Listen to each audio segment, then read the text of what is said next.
Hello મિત્રો, progress કિચનમાં આપનું સ્વાગત છે। તો આજે આપણે એક અલગ જ નાસ્તો બનાવીશું। આપણે ઘણીવાર રોટલી બપોરે બનાવતા હોય તો તેમાંથી આપણે જે બાંધેલો લોટ હોય થોડોક વધતો હોય છે। તો આ વધેલા લોટમાંથી જ આપણે સાંજ માટે એકદમ યુનિક અને એકદમ ચટપટો અને ટેસ્ટી એવો નાસ્તો બનાવીશું। આ નાસ્તો ખૂબ જ ટેસ્ટી બનશે અને આ ખાલી એક જ નાસ્તાથી તમારું પેટ પણ ભરાઈ જશે। આની સાથે અલગ વસ્તુ કંઈ બનાવવાની જરૂર પણ નહીં પડે। તો ચાલો આપણે વધેલા લોટનો નાસ્તો બનાવવાનું શરૂ કરીએ। તો બપોરે મારે આ 3 થી 4 રોટલીનો લોટ વધેલો છે, તો આ લોટમાંથી જ આપણે આજે સાંજ માટે નાસ્તો બનાવીશું। તો લોટમાંથી આપણે નાસ્તો બનાવવા માટે એક સ્ટફિંગ બનાવીશું। તેના માટે મેં અહીં 2 મીડિયમ સાઇઝના બટેકાને આ રીતે બાફીને મેશ કરી લીધા છે, તેને એક બાઉલમાં લઈ લેશું। તેની સાથે જ એક આ રીતે મેં ઝીણું સમારેલું કેપ્સિકમ લીધું છે, તે નાખી દઈશું। આ કેપ્સિકમની જગ્યાએ જો તમારી પાસે યલો કે ગ્રીન કે રેડ કોઈ પણ કેપ્સિકમ હોય તે તમે લઈ શકો। તેમાં એક ઝીણી સમારેલી મીડિયમ સાઇઝની ડુંગળી નાખીશું।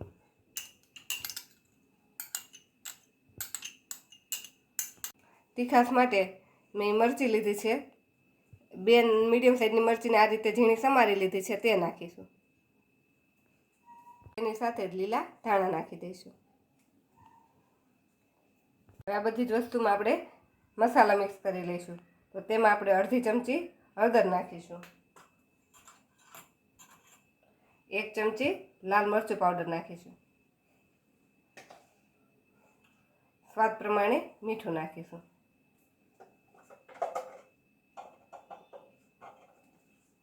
થોડોક ગરમ મસાલો નાખીશું,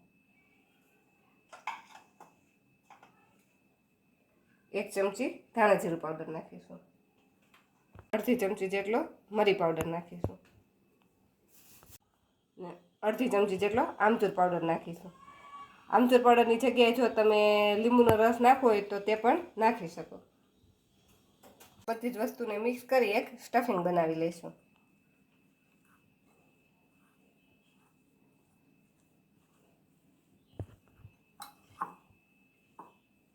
તો એકદમ ચટપટું એવું આપણું આ સ્ટફિંગ બની ગયું છે।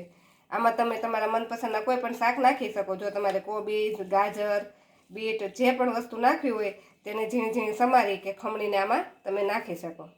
તો આપણું આ સ્ટફિંગ બનીને રેડી થઈ ગયું છે। આને આપણે થોડીક વાર માટે સાઈડમાં મૂકી દઈશું।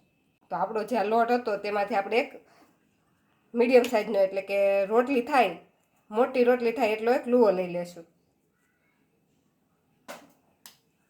અને આ રીતે એને ગોળ કરી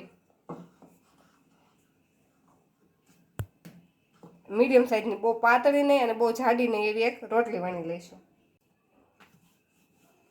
તો મારો આ લોટ છે તે મીઠાવાળો જ છે।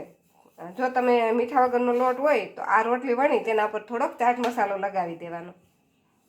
આ રીતની થોડીક જાડી, એકદમ પાતળી નહીં એવી આપણી રોટલી, મોટી રોટલી વણાઈ ગઈ છે। હવે આ રીતની કોઈ વાટકી કે કોઈ ગ્લાસ આ રીતનો કાંઠા વગરનો હોય તેનાથી આપણે આને કાપી લઈશું। આપણે જેટલી રોટલી સમાય એટલે જેટલી વાટકીમાંથી આમાં સમાય તે રીતે આ રીતે આપણે કાપી લેવાનું। બધી રોટલી વણી લેવાની અને આ રીતે એને વાટકા કે ગ્લાસની મદદથી કટ કરી લેવાની। તેના પર જે આપણે સ્ટફિંગ બનાવીને રાખેલું છે તે આ રીતે લગાવી દેવાનું। 1 ચમચી સ્ટફિંગ મૂકી આપણે અડધી સાઈડમાં સ્ટફિંગ મૂકશું ને અડધી બાજુ ખાલી રાખીશું। પછી આ રોટલીને આ રીતે આપણે ઉપરથી આમ વાળી દઈશું। આ જે આપણે રોટલીનો જે ભાગ હોય એને આપણે ચીપકાવી નથી દેવાનો, પણ આ રીતે સહેજ ખુલ્લો જ રાખવાનો। આપણે જે રીતે ટાકોસ બનાવતા હોય તે રીતે આ રીતે એને ખુલ્લો જ રહેવા દેવાનો। આ રીતે આપણે હવે બધી જ રોટલી વણી તેને આ રીતે બધા ટાકોસની જેમ તૈયાર કરી લઈશું। તો આપણે આ રીતે રોટલીના લોટના ટાકોસ બનીને રેડી થઈ ગયા છે। તો હવે આને ડીપ કરવા માટે આપણે એક પેસ્ટ બનાવી લઈએ।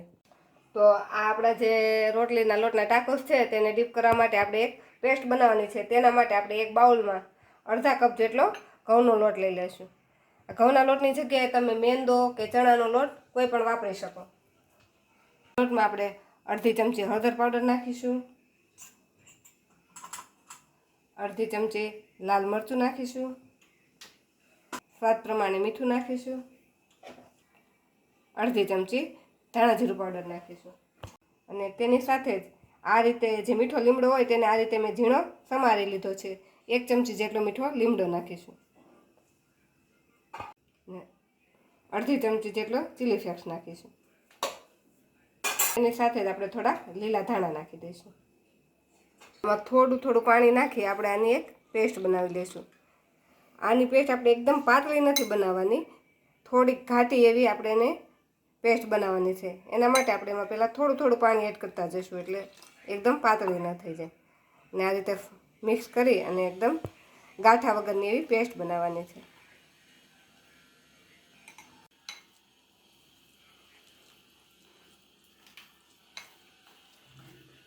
પછી જોઈએ એ પ્રમાણે આપણે થોડું થોડું પાણી નાખતા જવાનું. એકસાથે પાણી નાખી દઈશું તો એમાં ગાંઠા પડી જશે, પછી ગાંઠા છૂટા નહીં પડે. એટલે આ રીતે થોડું થોડું પાણી નાખતા જવાનું, તેથી આસાનીથી એકદમ સ્મૂથ એવી પેસ્ટ બની જાય.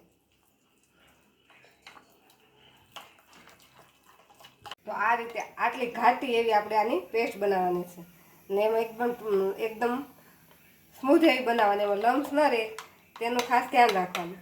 અને આજે આપણે રોટીના લોટના ટાકોસ છે તેને તળવા માટે અહીં તેલ પણ ગરમ મૂકી દીધું છે. કરીને રાખેલા છે તેને આપણે આમાં ડીપ કરી દઈશું અને આ રીતે આ પેસ્ટમાં એને બરાબર બોળી દઈશું. અને હવે આને આપણે જે તેલ ગરમ કરવા મૂકેલું છે તેમાં તળી લઈશું. મીડિયમ એવું તેલ ગરમ થાય એટલે આ ટાકોસને આપણે તેલમાં આ રીતે એડ કરી દઈશું. તો આ રીતે આપણે બધા ટાકોસને આ રીતે તળવા મૂકી દેવાના અને થોડીક વાર માટે એને પલટાવવાના નથી. થોડીક વાર થાય પછી જ આપણે એને પલટાવશું. આ રીતે થોડીક વાર રહેવા દેવાની, પછી આપણે એને આને સાઈડને આ રીતે પલટાવી લેવાની. થોડાક આ રીતે ગોલ્ડન થાય પછી એને આપણે આમ પલટાવી લઈશું. આ રીતે ગોલ્ડન બ્રાઉન રંગના થાય ત્યાં સુધી એને ધીમા તાપે આપણે તળી લેવાના. તો હવે આવી જ રીતે બધા જ ટાકોસને આપણે તળી લઈશું. પેલી રોટલીના લોટનો નાસ્તો બનીને રેડી થઈ ગયો છે. જો તમને મારી આજની રેસીપી ગમી હોય તો અમારા વિડીયોને લાઈક કરો અને પ્રોગ્રેસ કિચન ચેનલને સબસ્ક્રાઈબ કરો.